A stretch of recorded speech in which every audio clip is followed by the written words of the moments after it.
Welcome back to U.S. Farm Report this weekend. Changing up weather a bit. It was another wild week of weather, but we are watching at how the pattern is changing heading into spring. In order to do that, we have Eric Snodgrass, an ag meteorologist with Nutrient. All right, Eric, the big news. We are saying goodbye to La Nina. It seemed short-lived, but what does it even mean now that we're seeing La Nina exit? We're kind of starting to see what it means. We've had a pretty active go at March here with rapidly varying temperatures, blizzards that were preceded by severe weather. But when you watch a La Nina exit, my concern starts to happen for summer. So about 6 in 10 times, so not always, but 6 in 10 times when a La Nina fades like the one that we just saw fade, we tend to be drier from Texas up to the upper Midwest, and it tends to be a bit hotter in the northern plains. So it's just another piece to the puzzle when we start to worry about maybe what this summer could shape up to be if we're worried on the drier, hotter side of things. So yeah, we got to watch a fading La Nina. Eric, even before we officially had La Nina, we were seeing the impact of La Nina-like conditions. So now, as we get into spring and growers are trying to figure out, is it going to be a wet spring? Is it going to be a dry spring? What are you expecting?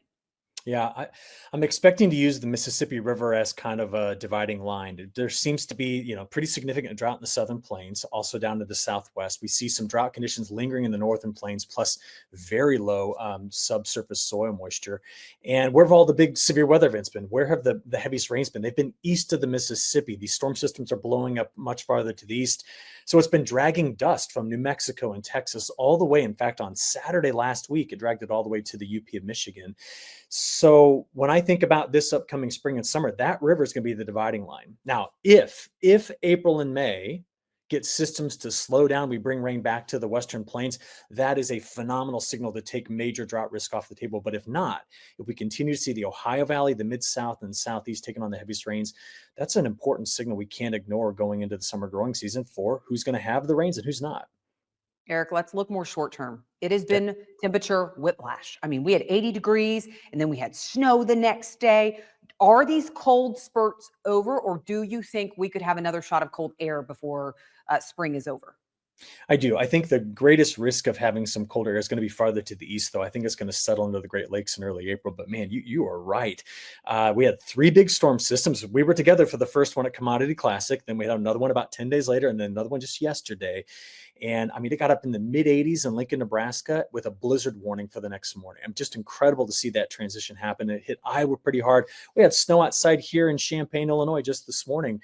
And so that kind of whiplash happens when you have these big systems. Well, we're going to calm that down for a little while. No longer these massive systems coming through, but don't ride out April. April could just be a very, very busy month as well. But again, watch the river for the dividing line. Real quick, the wind. It's always windy in the plains this time of year, but it has been absolutely brutal. Gusts of 80 miles per hour. What is causing that? Is it still the lingering La Nina?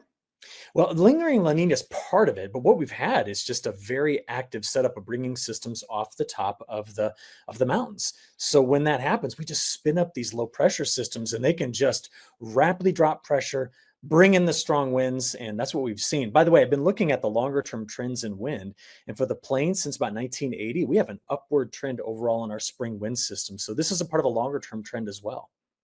Wow, we had a much more in-depth conversation with Eric Snodgrass about this. You can check that out on Farm Journal TV. Thanks so much, Eric. All right, when we come back, we're heading north of the border for our live taping from the Grain Farmers of Ontario March Classic, from exploring the possible future impact of tariffs to talking about just how high U.S. corn acreage could go this year. We have Neil Schuler, head of grower solutions for the Andersons, Mark Gold with StoneX Group, and Romel Mostafa, professor at Ivy Business School in London, Ontario. They join me from the March Classic next.